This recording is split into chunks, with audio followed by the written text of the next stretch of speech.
When it comes to what you spend your day doing, whether you're a real estate agent or a real estate investor, I think it's important that you understand your money-making activities.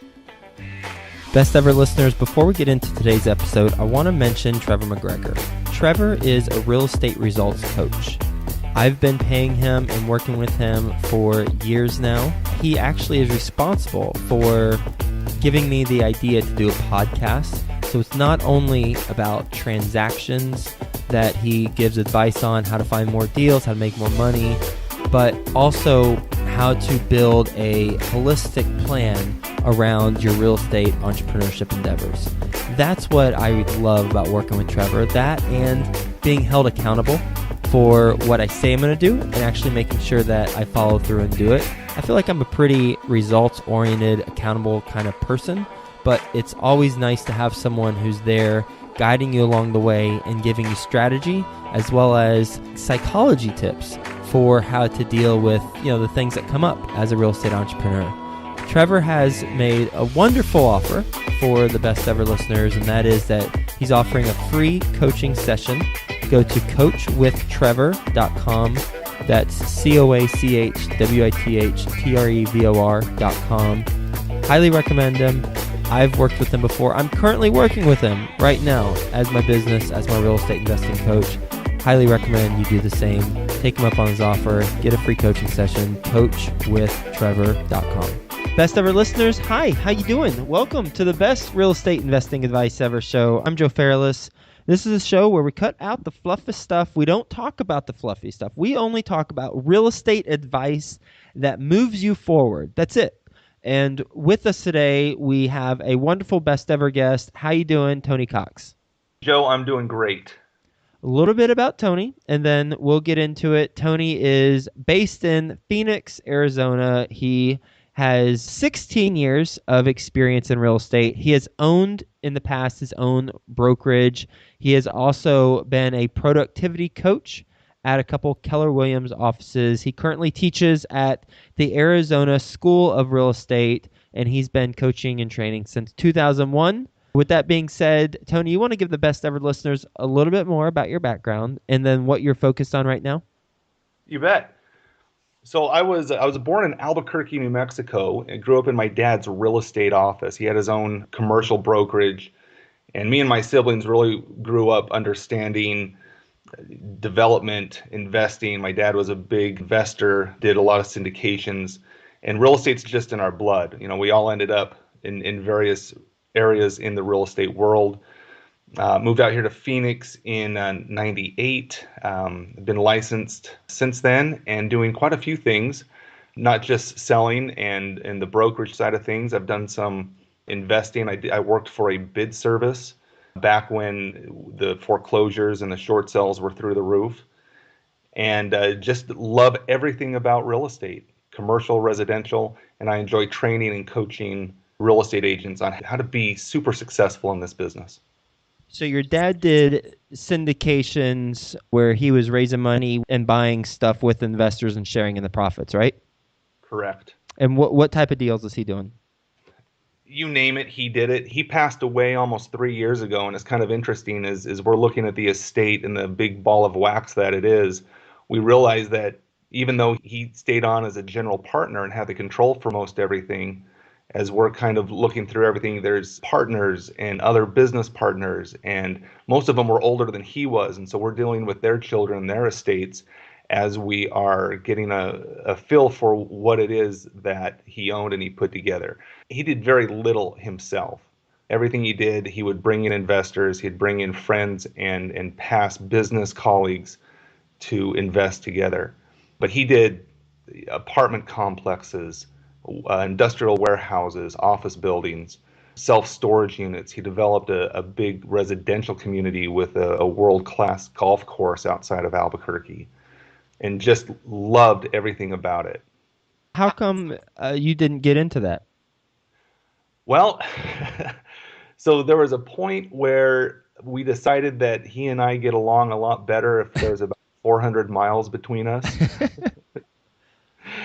And so I asked my wife, she's from Utah, and we wanted to be equidistant between her family and my family. And she's a city girl, so it was either Phoenix or Denver. And I asked her, do you want to be hot or do you want to be cold? And she was tired of the cold in Utah, so we picked Phoenix. And that's really the whole story why we are here. And it was good for us because me and my dad are just way too much alike. So it helped maintain that good relationship between the two of us by putting a little distance there. You understand that? Yes, I understand that with certain people in my world, and I think that with the experience that you have, so you have been an agent for a while. How are you making money? You're an agent in what year? 1998, did I hear that right? So yeah, 97 I actually worked for my dad for a year, Okay. did a lot of commercial leasing. 98 moved out here to Phoenix and hung my license. I think my first company I hung it with was a Prudential residential company and just started selling homes. Okay. That was the primary means of your income for how long? Up until about a year ago. Yeah, So you've been focused on selling homes for up to about a year ago in terms of at least it being your primary means of income. right. Okay. Those are residential homes Yes, in the Phoenix area? Phoenix area. Okay. And did you work with investors at all? I did. There was a time there, 2009, 2010, when the market was just crashing and we started seeing a lot of outside money coming into Phoenix. The auctions and the foreclosures were through the roof. Everyone was short selling. And it was easy to pick up investors then, say, hey, why don't I help you find the right properties? Or if you're going to flip it, let me list it with you. Let's get it marketed to get the best price for you. That put me in touch with some people who were bidding at the auctions for investors. I did a little stint with them as more of a consultant and just loved that whole industry and getting into that and met some great investors from all over the country. I made a lot of money myself, made a lot of money with these investors as well. And what were you all investing in? It's just residential homes, just fixing and flipping, buying something at the auction, putting in carpet and countertops if it needed, cleaning it up, putting it back on the market, not looking for the home run, not getting greedy, looking for, an increase and then selling it and turning around and doing the next one. When you look at your time that you're allocating, I'm asking for maybe a couple years ago when you were fixing and flipping homes with a group as well as selling homes. And I imagine, well, I know actually that you were also doing the coaching and training. Are you still selling homes? I'm not right now. I'm focused more on the coaching this year. Yeah. And how come the shift? It was after my dad died. It took me about a year to realize that my anchor to the sell side had gone. And I really had kind of one of those lost moments where it's like, wow, my dad's really gone. And started looking at other avenues, just kind of felt lost there for a while and gravitated more towards the training. It took me about a year to really back out completely of sales just because of all the residual business that we had and so on. And looked actually at some other industries outside of real estate, but realized this is in my blood. Uh, really found a great place with where I'm at right now, training and coaching real estate agents. And the funny story is, I told my boss, a guy named Verl Workman, he's a national speaker and trainer. We coach real estate agents all over the country now. I told him the other day how much I resented him. He was a little taken back. I said, why is that? I said, Verl, where were you in 2006 when I had my own brokerage and I knew that I had no idea what I was doing? Only because his systems are so good and so simple, but no one had taught me, no one had taken me and said, hey, here's how you run a real estate brokerage, or here's how you run a real estate team. And he laughed and I laughed because I was joking kind of. And because of that, I'm very tempted, Joe, at this point to get back into it, only because I see what we're doing with our training with real estate agents around the country and how we kind of have a rule, which is, keep it super simple, the KISS rule. And the systems are simple and they're very effective. When you were at the peak of selling the homes, how many homes or dollar amounts? What's one way you can kind of give us an insight into the volume or the transactions that you were doing? I think our first milestone that you want to get to as a residential real estate agent is one home a week. And unfortunately, I think the statistic is 7%. The top 7% of real estate agents in the country are at 52 homes a year, one a week. And I was happy to say that my peak, we were at that, and then we had a good year there for a couple of years of 3 or 4 a week. That's awesome. And when you say we, that's your brokerage? That would be my brokerage. That would be, and as a broker, I was also selling. Some people call that a competing broker, but I was selling and training and managing my own agents. We had about 38 agents at our peak. Okay. And is that brokerage still in existence? No, that was we kind of rode the market down and crashed and burned and learned a lot. It was a good time, but it was also the time when the market was shifting into short sales. We had a point here, I think it was 2008, 2009, where over 60%, 70% of all the transactions were either foreclosures or short sales. And the mistake I made is I didn't shift. I was still stuck in the old-fashioned way of doing it. So that's kind of what you attribute to kind of the evolution that didn't happen. Right. It was a phenomenal education, and that's what got me into, the bid service. And actually for a while there decided, I'm seeing all these investors making money, so we got in and started flipping homes ourselves as well. And I want to get into some of the training that you're doing and the productivity stuff that you were doing, but I do want to ask kind of about the brokerage that, as you said, crashed and burned, because I think it's important just for everybody, myself included, to learn from others who have experience. And I think the best ever listeners can learn a lot from this. So how long did you have the brokerage? 2006 to mid 2008, so 2.5 years. Okay. And then in mid 2008, at what point did you know, okay, it's no longer, and what was kind of the tipping point?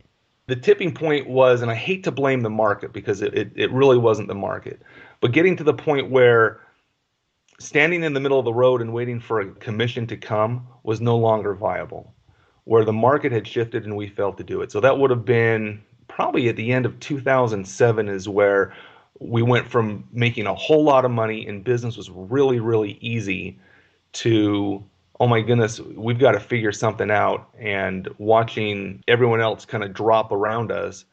And the ones that survived were the ones who shifted, and we didn't.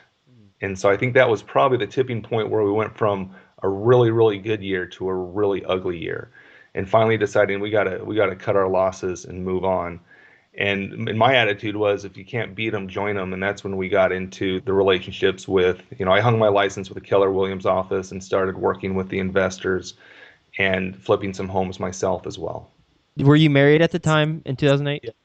Yeah. What's that like to have a conversation with your family? And now that you've bounced back and you're rocking and rolling, now you've got the benefit of perspective or looking back in the rearview mirror.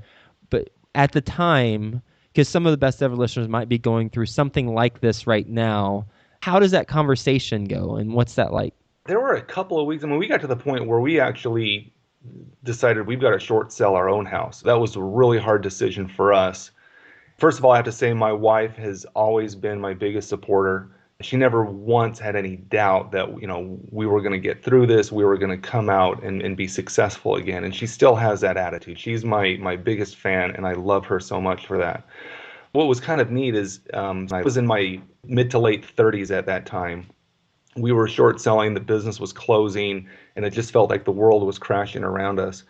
And independently, I had about 5 or 6 older friends, guys either in the business or a couple of friends from my church group, who independently came up to me and said, Tony, you're going through a rough time, but let us tell you that you're going to be okay. You're going to get through it. And these were successful businessmen and people that I really looked up to, who told me their stories of, the whole S&L crash in 1989 and how that took them out, and guys that I never would have guessed had filed bankruptcy in the past and come out doing okay. In the course of about 2 weeks, I had 5 of these conversations, and it really turned my attitude around and said, you know what, this is life, this happens. I'm a hard worker, I'm a smart guy, we are going to be okay. And I believe attitude is everything, and that really changed things for me, having that, getting back on that horse and working through some of the financial issues and finding solutions to keep going and keep supporting the family. My kids always had a roof over their head and food to eat, and we made it work. From the opposite end of the spectrum, what was the tipping point that got you to where you're at now, working with the group that you work with and doing the coaching and the training? It's networking. I for a long time, I decided I was very well networked in the Phoenix area, and I still am. And I decided that's not enough. And so within the Keller Williams world, Keller Williams is a good network to start networking outside. I just started meeting people at conventions and putting names down and being very proactive in reaching out to people and getting to know them. And one person leads you to another, leads you to another, and all of a sudden you've got tremendous opportunities. It's the same way with sales. Some of the best real estate agents get the majority of their leads by referral because they are so well networked and connected. And I think that was a piece I didn't have until after I went through some of these tough times and said, you know what, let me reach out. Phoenix is fine, but let me see if there's a bigger world out there, and let me connect down on a bigger scale. Tony, what's your best real estate investing advice ever? My best real estate investing advice ever is you make your money when you buy. And I know we've all heard that. That's kind of what my dad always taught us. That's the investor's creed. You make your money when you buy. But if I can take that a step further, Joe. Yeah. When it comes to what you spend your day doing, whether you're a real estate agent or a real estate investor, I think it's important that you understand what we call it MMAs, your money-making activities. And so you don't make your money by doing the plumbing yourself. You don't make your money in residential real estate by putting in the sign and taking the photographs, inputting the information to the MLS, and printing up flyers. One of my rules is I don't do anything I can't pay someone else between $15 and $100 an hour to do, because those tasks don't make me money. I want to spend my time doing the money-making activities, the things that actually bring in the money, and let me delegate to people I've hand-selected to do all that other stuff. Does that make sense? What specific things do you delegate right now to people and pay them between $15 and $100 an hour? In residential real estate, the three tasks that the top producers do, and this is their actual job description: they generate leads, they go on appointments, and they negotiate contracts. And if it's not one of those, and I'll give you a fourth one. A fourth one would be maybe managing their people. But if you're not doing one of those four tasks, then you're doing a less productive activity. So everything else besides those things needs to be delegated. I'm the 911 guy. If there's a 911 issue or a negotiating issue with a client, I'll get on the phone and I'll do it. If it's a 411 issue where I got to track down a signature, or I need to schedule a showing or schedule an appraisal or something, there's someone else on the team in the group who can do that stuff. Let me spend most of my time generating new leads, following up with those leads, and setting those appointments. And so right now, since you're not as active in selling, it's more on the training standpoint. Do you pay people $15 to $100 an hour to do stuff? So we have an agent out of California that books most of our, not all of them, but most of our speaking engagements. I get on the phone a couple days a week, and I'm calling around saying, hey, I've got a great class on real estate systems. I'm calling brokerages. I'm calling boards of realtors and saying, let me come speak to your group. We know of the different conventions around the country. We want to be there. And so I'm doing some of that lead generation, but a lot of that's already happening behind the scenes with people we pay. We have a sales team that sets up our consultations for the training and for the coaching. And so I do a lot of lead follow-up, but I don't do a lot of initial lead calling because we're paying salespeople to do that. They've got control of my calendar. And so when they set up, there's a real estate agent I talked to the other day in Kentucky, and we did a deep dive into his business as kind of the consultation. And then that becomes kind of my sales pitch as well, as, hey, here's what you can get if you come in with the training and the coaching with us. Every Thursday, we do a national role play call, and I get to host that most Thursdays. And so we'll get some of our real estate training clients onto this national role play call. We have a script that we call LP Mama that is used to set the appointment. We'll go through all of that.